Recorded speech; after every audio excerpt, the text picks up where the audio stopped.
মানুষ যে এত বড় স্বার্থপর হবে মেয়েটা দেখে সবাই বুঝে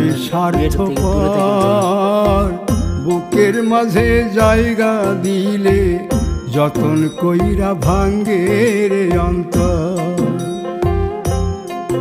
মানুষ বড়ই স্বার্থপর রে, বড়ই স্বার্থপর। বুকের মাঝে জায়গা দিলে যতন কইরা ভাঙ্গে রে অন্তর। অচিনা এক জংলা পাখি যতন কইরা বুকে রাখছি, বুকের পাজর ভাঙ্গা সে যে সাজায় অন্যের ঘর রে, সাজায় অন্যের ঘর। মানুষ বড়ই স্বার্থপর রে, বড়ই স্বার্থপর। বুকের